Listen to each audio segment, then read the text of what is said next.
So at this juncture, we have a binding recommendation before us. We have a number of board members that have suggested putting it over. Do we have a motion to accept the binding recommendation from the DNA subcommittee? So moved. Sean, I have a question. I thought a binding recommendation by the subcommittee is it. There's no vote by the commission to accept or reject it. Correct. It's it. The commission either votes to accept the recommendation or to refer it back to the DNA subcommittee. Well, I didn't think it was even going to follow back to the subcommittee. That's right, rejection. So we have a motion from D.A. Fitzpatrick. I'm sorry, I just had to make one point. Yes. I forgot. After finishing our validation, the key elements, with the objectivity, information content, the productivity, and everything, we did a comparison of the computer results versus our lab's results, part of all the validation process.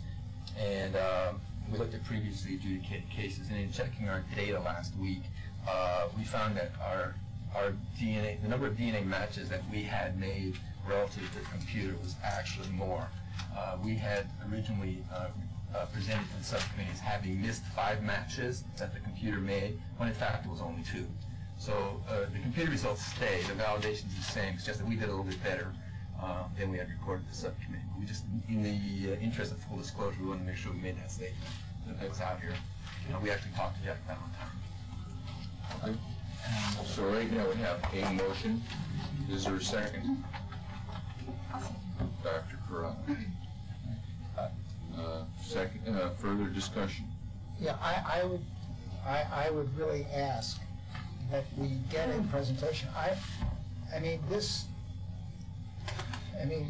Does this mean that all the reports that we're going to get out of, for example, the New York City Office of Medical Examiner, are all going to be using TrueAllele?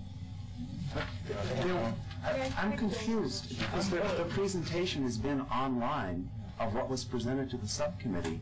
It was an hour and a half of presentations. It's been at the DCJS website, and I know many people who've seen it. It's public. It's out there. It was presented to the subcommittee of the commission.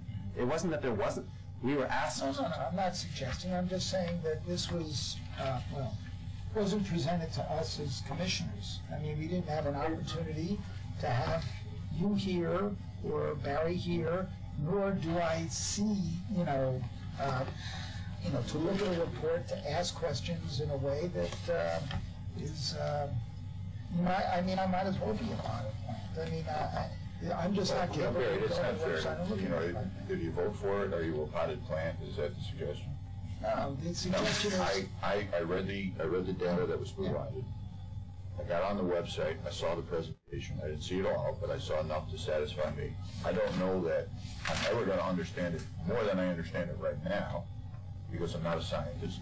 But I thought the presentation today was pretty clear. I think it's exciting.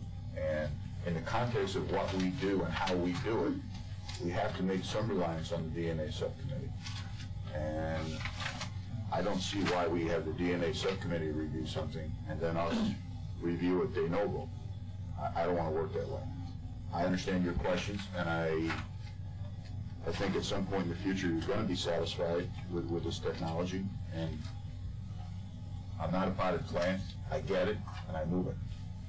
I just would like to add that, just to be clear, this is a vote to allow the New York State Police to use this. It's not saying that everybody in the state has to use it. It's just saying that this is a program that can be used. Right, and it's not saying that it's not going to be challenged when they attempt to present it in court. It's certainly going to be challenged. Any further discussion? All those in favor of approving the New York State Police Forensic Laboratories' use of the TrueAllele technology, please indicate by raising your hand. Sure, do I have to abstain on this? Yes. Yes, Superintendent, you should. Looks like 8. Opposed? 3. And 1 abstention. 8, 3, 1. Motion passes, accepting the finding recommendation of DNA subcommittee.